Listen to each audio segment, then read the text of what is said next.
Hello friends, my name is Ritesh and I welcome you all to the Hindu analysis for today. आज कुछ बहुत important updates हम देखने वाले हैं. Let's get started with the story board. Tata's won Air India bid, an iconic moment for the country. Park bay scheme will be given a fillip. तो what is park bay scheme, इसके बारे में सारी बात करेंगे. क्या इंपॉर्टेंट है इसमें. Indian Air Force celebrated its 89th foundation day. Again a very important update. Peace Nobel has been declared. Peace Nobel हमेशा इंपॉर्टेंट होता है, ठीक है. इस बार जर्नलिस्ट को दिया गया है, हम इसके बारे में बात करेंगे. RBI raises IMPS limit to ₹5 lakh. An update from the economy. And Piyush Goyal pushes for a reset of India-ASEAN free trade agreement. Again an update from the economy. बड़े important updates हैं, इनके बारे में बात करेंगे. Grim turn. Grim turn is an article from the editorial section जो Kashmiri pandits के बारे में है. अभी जो killings चल रही है उसको लेकर के है, तो इसके बारे में भी बात करेंगे. क्या इशू है, क्या हो रहा है, क्या बैकग्राउंड है, सारी बातें करेंगे, ठीक है. So let's get started with the first and the most important update for today. Tata's win Air India bid. देखो, गवर्नमेंट के डिसइन्वेस्टमेंट प्लान में एयर इंडिया एक बहुत इंपॉर्टेंट एलिमेंट है और इसके लिए बिडिंग इनवाइट की गई थी. थोड़े टाइम पहले हमने बात किया था कि टाटाज ने बिड किया है, स्पाइस जेट ने बिड किया है और फाइनली इसके रिजल्ट्स अनाउंस किए गए, ठीक है. जो गवर्नमेंट ऑफ मिनिस्टर्स था which was headed by Amit Shah has announced the winner and the winner is Tata group. Tata की एक सब्सिडरी है टेलास विच इमर्ज्ड एज द बिडर, ठीक है. इन्होंने 18,000 करोड़ की बिड लगाई थी एयर इंडिया के लिए which was the highest bid, ठीक है. Second highest was some 15,000 crore bid which was submitted by SpiceJet, ठीक है. जो रिजर्व प्राइस था इसका, यानी मिनिमम बिड जो आप लगा सकते थे, वो 12,000 करोड़ था, ठीक है. So Tata's won the bid. You can see the important facts here. So Tata Sun subsidiary Telas Private Limited emerged as the winning bidder. It quoted an enterprise value of 18,000 crores, जिसमें अगर आप इसको ब्रेकअप करेंगे तो 15,300 करोड़ तो debt component of Air India है. यानी air India के ऊपर जो कर्जा है, इस 18,000 करोड़ में से 15,300 करोड़ तो उस कर्जा को चुकाने में लग जाएंगे और गवर्नमेंट को एक्चुअली कितना मिलेगा, 2,700 करोड़ कैश, ठीक है. सेकेंड बिडर जो थे वो स्पाइस जेट से थे, वो मैंने आपको बता ही दिया, और मिनिमम रिजर्व प्राइस 12,906 करोड़ थी. देखो एयर इंडिया पे कितना कर्जा है. एयर इंडिया पे टोटल 61,562 करोड़ का कर्जा है, जिसमें से 15,000 करोड़ समथिंग कुछ जो है वो अभी हमने बात की टाटाज विल पे. तो रिमेनिंग कितना हो गया, 46,000 करोड़ समथिंग कुछ कर्जा है जो स्टिल गवर्नमेंट को पे करना है. इसके लिए government will set up a special purpose vehicle air India asset holding limited, जिसपे ये पूरा जो लोन है, जो डेट है, वो शिफ्ट किया जाएगा. अब ये गवर्नमेंट कैसे चुकाएगी. गवर्नमेंट के पास तकरीबन 15,000 करोड़ के ऐसे एसेट्स हैं एयर इंडिया से जुड़े हुए जो कि सेल नहीं किए गए हैं. तो 15,000 करोड़ तो तकरीबन वहां से आ जाएंगे. 2,700 करोड़ टाटास कैश में दे रहे हैं, वो भी इस डेट को चुकाने में ही निकल जाएगा, ठीक है. और बचा हुआ तकरीबन 28,000 करोड़ है जो कि गवर्नमेंट को और अलग से इंतजाम करना पड़ेगा. तो बेसिकली गवर्नमेंट प्रैक्टिकली कुछ बहुत ज़्यादा प्रॉफिट बना नहीं रही है इससे. इनफैक्ट गवर्नमेंट को और पैसा भी लगाना पड़ेगा एयर इंडिया का कर्जा चुकाने में, ठीक है. But Air India will be up and running, that is the advantage with a disinvestment model.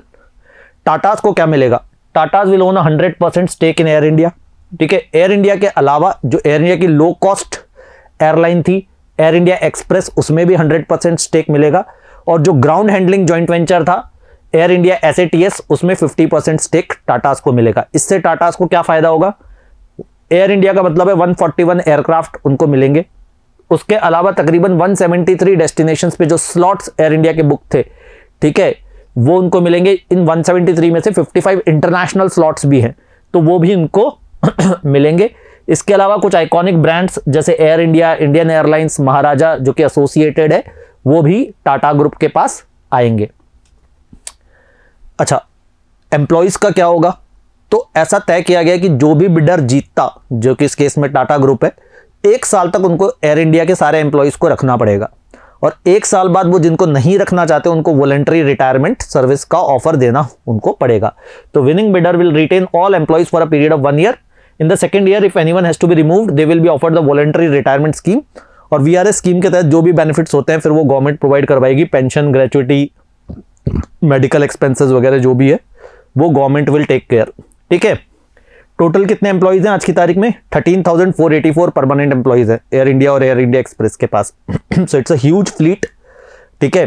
तो काफ़ी एक सब्सटेंशियल उनको खर्चा करना पड़ेगा। जैसा मैं बता चुका हूं कि इस पूरी डिसइन्वेस्टमेंट एक्सरसाइज में एक पैनल था, उस पैनल के हेड थे अमित शाह, जिन्होंने विनर अनाउंस भी किया। इसके अलावा कौन थे पैनल में? निर्मला सीतारमण जो कि हमारे फाइनेंस मिनिस्टर हैं, पीयूष गोयल जो कि हमारे कॉमर्स मिनिस्टर हैं, और civil aviation minister Jyotiraditya Scindia, ठीक है। गवर्नमेंट कह रही है कि बाय दिसंबर 2021 हम पूरा ट्रांजैक्शन कंप्लीट कर देंगे, जो भी शेयर ट्रांसफर, मनी ट्रांसफर जो भी होना है वो सब कुछ हो जाएगा। अच्छा, टाटा ग्रुप का अभी एविएशन में क्या सीन है?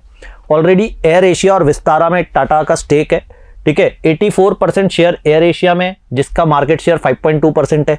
51% स्टेक विस्तारा में, जिसका मार्केट शेयर 8.3% है।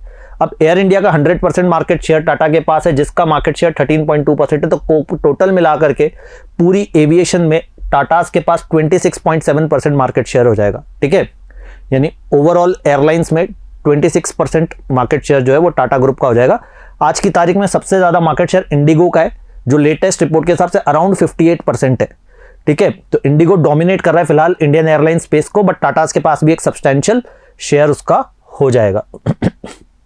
अच्छा, अब थोड़ा बैकग्राउंड समझते हैं, एयर इंडिया का थोड़ा हिस्ट्री देखते हैं अभी तक क्या हुआ है। 1932 में एयर इंडिया को टाटा एयरलाइंस के नाम से फॉर्म किया गया था। 1946 में इसका नाम बदल के एयर इंडिया किया गया। 1953 में इसे नेशनलाइज कर दिया गया, गवर्नमेंट ने पूरा स्टेक ले लिया, ठीक है। 2007 में एयर इंडिया को इंडियन एयरलाइंस के साथ मर्ज किया। इंडियन एयरलाइंस डोमेस्टिक रूट्स पे चलती थी, उसके साथ मर्ज कर दिया। एयर इंडिया जो इंटरनेशनल फ्लाइट्स लेती थी उनको दोनों को मर्ज कर दिया गया, ठीक है। क्या इंडियन एयरलाइंस एयर इंडिया को इससे पहले बेचने की कोशिश की 2 बार, 2001 में और 2018 में, बट पहले क्यों नहीं बिकी? पहले government partial stake, 2 primary reasons थे। एक तो ये कि गवर्नमेंट पूरी स्टेक नहीं बेच रही थी। 2018 में भी गवर्नमेंट खाली 76% स्टेक बेच रही थी। और इस बार गवर्नमेंट ने क्या कहा? पूरी ले जाओ। 2020 में गवर्नमेंट ने कहा कि 100% स्टेक हम ऑफर कर रहे हैं। एक तो बहुत बड़ा रीजन ये भी था। दूसरा रीजन ये था कि एयर इंडिया पे बहुत सारा कर्जा था, तो गवर्नमेंट ने पहले शर्तें ये रखी थी कि जो भी एयर इंडिया खरीदेगा उसे उसका कर्जा भी चुकाना पड़ेगा, तो तब फिर वो फायदे का सौदा थी नहीं। अब गवर्नमेंट ने काफी हद तक कर्जा उसकी बुक्स से हटा दिया है, और कुछ थोड़ा सा ही कर्जा है जो विनिंग बिडर को लेना पड़ेगा। तो ये 2 प्राइमरी रीजंस है जिसकी वजह से गवर्नमेंट इस हालातों में, पेंडेमिक के हालातों में भी एयर इंडिया को बेचने में सक्सेसफुल रह गई। Otherwise it was a very difficult task. चलिए, तो ये तो एयर इंडिया के बारे में। देखो, एयर इंडिया इंपॉर्टेंट टॉपिक हो सकता है। अगेन मैंने आपको बताया कि ये किसके अंडर आएगा? डिसइन्वेस्टमेंट के अंदर। डिसइन्वेस्टमेंट के अंदर चाहे आप LIC IPO है, चाहे BPCL स्टेक सेल है, चाहे एयर इंडिया है, ठीक है, तो ये सारी चीज़ें उसमें आएगी। चाहे आपका नेशनल मोनेटाइजेशन पाइपलाइन है, ठीक है, गवर्नमेंट के पास जो फंड्स रेज करने के तरीके हैं, ठीक है, तो इन सब को आपको एक साथ प्रिपेयर करना है, अच्छे नोट्स बनाने। मेरे हिसाब से एयर इंडिया में जितनी इन्फॉर्मेशन मैंने अभी आपको वीडियो में दी उतनी काफ़ी है। अगर आप उसको प्रॉपरली नोट डाउन कर लेते हैं, जॉट डाउन कर लेते हैं, तो इससे ज़्यादा की रिक्वायरमेंट नहीं होनी चाहिए, ठीक है। I mean obviously as of now, ठीक है। आगे तो स्टोरी और अनफोल्ड होती है तो हम और बात कर सकते हैं, ठीक है। पार्क बे scheme will be given a fillip. अब पार्क बे स्कीम है क्या? पहले पार्क बे स्कीम को समझते हैं, फिर बात करेंगे कि क्या उसमें फिलिप क्या उसमें इंसेंटिव दे रहे हैं, क्या उसमें इम्पिटस दे रहे हैं। तो पार्क बे स्कीम 2017 में मोदी साहब ने लॉन्च की थी। इंडिया और श्रीलंका के बीच में पार्क स्ट्रेट है, तो इंडिया से बहुत सारे फिशरमैन जो हैं, स्पेशली फ्रॉम तमिलनाडु, वो डीप सी फिशिंग के लिए वहां पर जाते हैं, ठीक है, फॉर फिशेज लाइक ट्यूना, जिनकी काफ़ी डिमांड है, और अक्सर श्रीलंका में पकड़े जाते हैं, श्रीलंकन वाटर्स में, ठीक है। और इनके ऊपर एक आरोप होता है कि ये बॉटम ट्रॉलिंग करते हैं। बॉटम ट्रॉलिंग का मतलब क्या होता है कि इनके पास बड़े बड़े नेट्स होते हैं जो सी फ्लोर तक ये नीचे फेंकते हैं, और उसका आइडिया ये होता है कि ज़्यादा से ज़्यादा मछलियाँ पकड़ी जा सके। हैवी नेट्स होते हैं। तो इंडिया और श्रीलंका में इसको लेकर के काफ़ी डिस्प्यूट रहता है। तो गवर्नमेंट ने इस मैटर को सुलझाने के लिए 2017 में एक स्कीम लॉन्च की, पार्क बे स्कीम। उसमें उन्होंने कहा कि जो भी ऐसे फिशरमैन हैं, आपके पास जो ट्रॉलर्स हैं, जो बोट्स यूज़ करते हैं, उसको ट्रॉलर्स कहा जाता है, तो आप अपने ट्रॉलर्स हमें दे दो और उसके बदले हम आपको एक अच्छी डीप सी फिशिंग बोट देंगे जिससे आप गहरे पानी में फिशिंग कर पाओगे, but obviously you can not use trollers, ठीक है।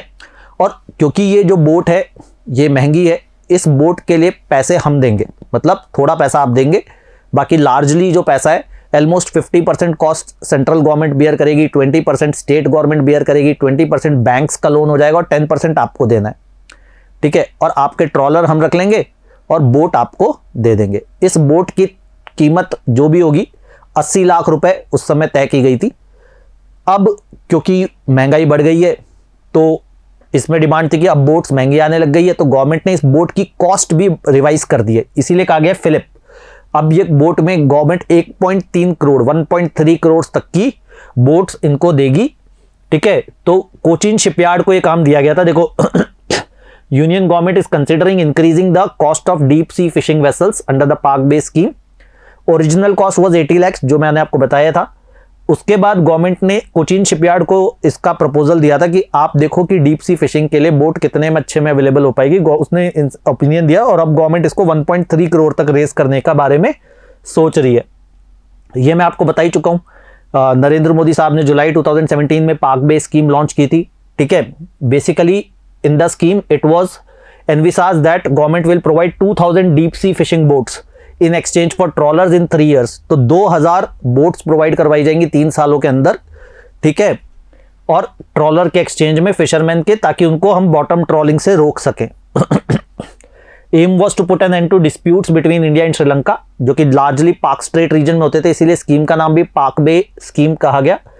The scheme comes under the aegis of blue revolution scheme. तो हमारे यहाँ जो मरीन स्कीम, मरीन को लेकर के, मरीन डेवलपमेंट को लेकर के जो स्कीम है वो ब्लू रेवोल्यूशन स्कीम है, जिसके अंडर ये स्कीम आती है। इसमें 50% असिस्टेंस सेंट्रल गवर्नमेंट की है, 20% स्टेट गवर्नमेंट की है, ठीक है। उसमें से 10% बेनिफिशियरी का है, 20% बैंक फंड करते हैं। इस तरीके से ये deep sea fishing vessels provide करवाए जाते हैं। तो आई होप ये अपडेट अब आपको समझ में आ गया होगा। चलिए नेक्स्ट देखते हैं। ओके, इंडियन एयरफोर्स ने अपना 89th फाउंडेशन डे मनाया। तो हर साल 8 अक्टूबर को हम इंडियन एयरफोर्स डे मनाते हैं। और इंडियन एयरफोर्स डे कहाँ मनाया जाता है? गाजियाबाद में। गाजियाबाद में हिंडौन एयरफोर्स स्टेशन है, जहाँ पे इंडियन एयरफोर्स डे मनाया जाता है। चीफ ऑफ एयर स्टाफ होते हैं और भी कुछ सीनियर ऑफिशियल्स होते हैं और कई तरह के करतब दिखाए जाते हैं। तो इंडियन एयरफोर्स डे मनाया गया। क्यों मनाया जाता है 8 अक्टूबर को? क्योंकि इस दिन जो है इंडियन एयरफोर्स की शुरुआत हुई थी as a associate to the British air force. तो हम देखते हैं कुछ इंपॉर्टेंट फैक्ट्स। तो हर साल जैसा मैंने कहा 8 अक्टूबर को इंडियन एयरफोर्स डे मनाया जाता है in Hindon air force station in Ghaziabad city, ठीक है। इस साल 89 डेज हो गए, क्योंकि 1932 में इसी दिन इंडियन एयरफोर्स को रिकॉग्नाइज किया गया था as a supporting force of Royal Air Force of UK. मतलब वही जो ब्रिटिश एयरफोर्स थी उसकी सपोर्टिंग यूनिट के तौर पर इंडियन एयरफोर्स को रिकॉग्नाइज किया गया था। हालांकि इंडियन एयरफोर्स की पहली रेजिमेंट या स्क्वाड्रन जिसे हम कह सकते हैं वो 1933 में आई, बट 1932 को हम 8 अक्टूबर को इंडियन एयरफोर्स डे मनाते हैं। इस साल क्या खास बात है? इस साल हमने क्या किया है? इस साल हम जो इवेंट था उसमें हमने 1971 के जो वॉर हीरोज थे एयरफोर्स की तरफ से उनको याद किया। This year we paid tribute to all the unsung heroes of 1971 war. और क्योंकि ये 75 ईयर्स ऑफ इंडिपेंडेंस इस साल हम मना रहे हैं, तो इस बार 75 एयरक्राफ्ट और helicopters took part in air force day parade, ठीक है। तो ये कुछ इंपॉर्टेंट अपडेट्स हैं इंडियन एयरफोर्स डे के बेसिकली एसोसिएटेड। चलिए अब हम नेक्स्ट अपडेट देखते हैं, पीस नोबेल। तो देखो नोबेल प्राइजेस के बारे में हम बात कर रहे हैं। हमने सबसे पहले फिजिक्स के बारे में बात की, केमिस्ट्री के बारे में बात की, हमने नोबेल प्राइज फॉर लिटरेचर के बारे में बात की, मेडिसिन के बारे में बात की इनिशियली, ठीक है। और अब डिक्लेयर हो गया नोबेल प्राइज फॉर पीस, ठीक है। मैंने आपको बताया था जो नोबेल प्राइज फॉर पीस है, बाकी सारे नोबेल प्राइजेस स्वीडन में दिए जाते हैं, स्टॉकहोम, और जो नोबेल प्राइज फॉर पीस है वो नॉर्वे में दिया जाता है, ओस्लो में, ठीक है। तो इस बार नोबेल प्राइज 2 जर्नलिस्ट को दिया गया है, ठीक है। एक फिलीपींस से और एक रशिया से। यहाँ पे आप देख भी सकते हैं। तो मारिया रेसा इस साल की पहली विमेन नोबेल प्राइज विनर है, फिलीपींस से हैं और जर्नलिस्ट हैं। और इसी तरह से दिमित्री मुरातोव ये रशिया से हैं, ये भी जर्नलिस्ट हैं। और दोनों ने काफ़ी क्यों इनको ये अवार्ड दिया गया है? क्योंकि दोनों ने ऐसी कंट्रीज़ में जर्नलिज्म का जो सही धर्म है वो निभाया है, जहाँ पर प्रेस को काफ़ी हद तक रिप्रेस किया जा रहा है, जहाँ पर फ्रीडम ऑफ प्रेस उतना आसान नहीं है, ठीक है। बहुत मुश्किल हालातों में इन लोगों ने अपोज करते हुए गवर्नमेंट पावर को अपना जर्नलिज्म जारी रखा है, ठीक है। तो journalist Maria Ressa of Philippines and Dmitry Muratov of Russia won the 2021 Nobel Peace Prize for their fight for freedom of expression in countries where reporters have faced persistent attacks, harassment and even murder. ठीक है, in fact Maria रेसा को तो jail हो गई थी पिछले साल.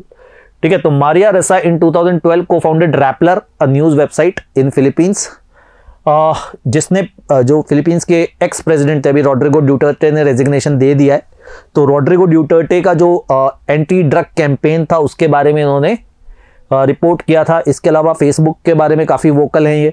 ठीक है, तो she is documented how social media is being used to spread fake news, harass opponents and manipulate public discourse. तो सोशल मीडिया की काफ़ी क्रिटिसिज्म इन्होंने की है. She is the first Filipino to win the peace prize. पहली Philippines से हैं जिन्हें नोबेल पीस प्राइज मिला है, और इस साल की पहली विमेन कैंडिडेट भी है नोबेल प्राइज के लिए, किसी भी नोबेल प्राइज के लिए. वहीं दिमित्री मुरातोव रशिया में एक न्यूज़पेपर चलाते हैं, नोवायो गेजेटा, अगेन जिसने जो रिजाइम है व्लादिमीर पुतिन की, उस पर काफ़ी कुछ लिखा है. It is considered to be the most independent newspaper in Russia today. ठीक है, तो which is not an easy task as you might know. ठीक है, अच्छा, तो ये तो नोबेल पीस प्राइज की बात हुई. हमने देखा जर्नलिज्म, कुछ फियरलेस जर्नलिस्ट को इस बार ये पीस प्राइज मिला है. अब हम इकोनॉमिक्स फेयर में आते हैं. देखो, आरबीआई ने एक इंपॉर्टेंट अपडेट दिया कि आईएमपीएस लिमिट को बढ़ा के 2 लाख से 5 लाख कर दिया है. अब पहली बात, आईएमपीएस है क्या? Immediate payment service. तो आप जो पैसा ट्रांसफर करने के अलग अलग तरीके हो सकते हैं. जैसे आप लोगों ने सुना होगा एनईएफटी होता है, नेशनल इलेक्ट्रॉनिक फंड ट्रांसफर, या आरटीजीएस होता है, रियल टाइम ग्रॉस सेटलमेंट, या यूपीआई होता है. उसी तरह से एक आईएमपीएस सिस्टम होता है जो 24/7 इमीडिएट पेमेंट सर्विस होता है, यानी आपने हाथों हाथ रियल टाइम में पैसा ट्रांसफर किया जा सकता है. अब आरटीजीएस में और इसमें मोटा फर्क ये होता है कि आरटीजीएस के लिए आपको मिनिमम 2 लाख रुपए का पैसा ट्रांसफर करने की लिमिट कंडीशन होती है. आईएमपीएस में आप कम पैसा भी ट्रांसफर कर सकते हो, मगर मैक्सिमम लिमिट आईएमपीएस की 2 लाख थी. आरटीजीएस की मिनिमम लिमिट होती है, आईएमपीएस की मैक्सिमम लिमिट 2 लाख थी, जिसे बढ़ा के आप 5 लाख रुपए कर दिया. यानी आप इमीडिएटली पैसा अगर आपको किसी को ट्रांसफर करना है तो वो भी आप बहुत ईजिली कर सकते हो. सो पर ट्रांजेक्शन लिमिट इसकी बढ़ा करके 2 लाख रुपए से 5 लाख रुपए कर दी गई है. It is a 24/7 instant domestic fund transfer facility. Domestic, देश के अंदर पैसा ट्रांसफर कर सकते हो, accessible through various channel such as internet banking और मोबाइल बैंकिंग. तो ये भी एक इंपॉर्टेंट और इंटरेस्टिंग अपडेट है कि आईएमपीएस की लिमिट बढ़ा दी गई है. अच्छा, Piyush Goyal pushes for a reset of India ASEAN FTA. इसका मतलब क्या है? तो जो हमारे कॉमर्स मिनिस्टर हैं पीयूष गोयल साहब, इन्होंने कहा कि इंडिया और आसियान के बीच में जो फ्री ट्रेड एग्रीमेंट 2010 में हुआ था वो इंडिया के लिए डिसएडवांटेजियस है. उसमें इंडिया को नुकसान हो रहा है. क्यों नुकसान हो रहा है? क्योंकि आसियान से हमारे इंपोर्ट्स तो बढ़ रहे हैं, क्योंकि हमने अपनी तरफ से काफ़ी सारे रिलैक्सेशंस उसमें कर दिए हैं. हमारी तरफ से कोई ट्रेड बैरियर नहीं है, हमारी तरफ से कोई टैरिफ बैरियर नहीं है, मगर हमारे एक्सपोर्ट्स आसियान कंट्रीज़ की तरफ काफ़ी कम होते जा रहे हैं. क्यों? क्योंकि बाकी कंट्रीज़ उतना, आसियान की जो मेंबर कंट्रीज़ हैं वो हमें वो फ़ायदे नहीं दे रही है जो हम उनको दे रहे हैं. ना तो वो अपने कोटास कम कर रही हैं, ना वो हमें टैरिफ में छूट दे रही है, ना वो हमें किसी किस्म की सुविधाएं दे रही हैं. तो इसकी वजह से क्या हो रहा है? ट्रेड डेफिसिट बढ़ रहा है हमारा आसियान के साथ. ठीक है, यानी हमारे एक्सपोर्ट्स तो कम हो रहे हैं और इंपोर्ट्स ज़्यादा हो रहे हैं. तो उन्होंने कहा कि हमें ये एग्रीमेंट मंजूर नहीं है, हमें ये एग्रीमेंट रीनिगोशिएट करना पड़ेगा, क्योंकि आज की तारीख में तो ये हमारे इंटरेस्ट के खिलाफ है. तो आप यहाँ देख सकते हो कि Piyush Goyal has called for renegotiation of India ASEAN free trade agreement to prevent its misuse by third parties hinting at China and removing trade restrictions and tariff barriers that has hurt Indian exporters disproportionately since the pact was operationalized in 2010. India has currently been witnessing exponential growth in imports from ASEAN region, while exports have been impeded by non-reciprocity in FTA concessions, tariff barriers, import regulations, etc. from ASEAN countries. मतलब basically हमने उनके लिए जितनी facilities provide करवाई है, जितनी freedom उनको trade में दी है, हमारी कंपनीज को उतनी फ्रीडम नहीं मिल रही है. That is why we are not happy with this pact and it has to be renegotiated. तो ये ASEAN India trade in goods agreement नाम से साइन हुआ था 2009 में और फोर्स में आया था 1 जनवरी 2010 से. ठीक है, तो 2010 का ये एग्रीमेंट है. तब से हमें इसमें जो एडवांटेज मिलना चाहिए था, जो एक्सपेक्टेड था, वो मिला नहीं है और इसीलिए इसके रीनिगोशिएशन की बात करिए. अब हम थोड़ा आसियान ग्रुप का बैकग्राउंड देखते हैं. ASEAN stands for association of south east Asian Nations. ये 10 मेंबर ग्रुप है जिसमें इंडिया मेंबर नहीं है. ठीक है, साउथ ईस्ट एशिया की जो कंट्रीज़ हैं वो मेंबर हैं. Countries like Indonesia, Thailand, Singapore, Malaysia, Philippines, Vietnam, Myanmar, Cambodia, Brunei, Laos, ऐसी 10 कंट्रीज़ इसकी मेंबर है और हेडक्वार्टर्स इसके जकार्ता है, Jakarta in Indonesia which is the capital of Indonesia. ठीक है, 1967 में बैंकॉक अकॉर्ड के थ्रू ये ग्रुप बनाया गया था और एक बहुत इंपॉर्टेंट रोल प्ले करता है साउथ ईस्ट एशिया में। ठीक है, तो आसियान के साथ हमारा फ्री ट्रेड एग्रीमेंट हुआ था 2010 में, जिसको रीनिगोशिएट करने की बात चल रही है। चलिए अब आज का लास्ट अपडेट देखते हैं। ग्रिम टर्न, ग्रिम टर्न जो है वो कश्मीरी पंडित्स के ऊपर एक एडिटोरियल आर्टिकल है आज, बड़ा इंटरेस्टिंग आर्टिकल है। तो अभी अगर आप पढ़ रहे हैं न्यूज़पेपर में, आप देख रहे होंगे कि कॉमन मैन किलिंग्स कश्मीर में हो रही है। पिछले 7 दिनों में 6 लोगों की डेथ हो चुकी है। The killing of 7 civilians in 6 days mark a grim turn in the situation in the Kashmir valley. ठीक है, अब देखो इस किलिंग्स की जिम्मेदारी ओनस लिया है एक ग्रुप ने जिसका नाम है रेजिस्टेंस फ्रंट। ठीक है, जिसे लश्कर तोयबा का एक शेडो ऑर्गेनाइजेशन बताया जा रहा है।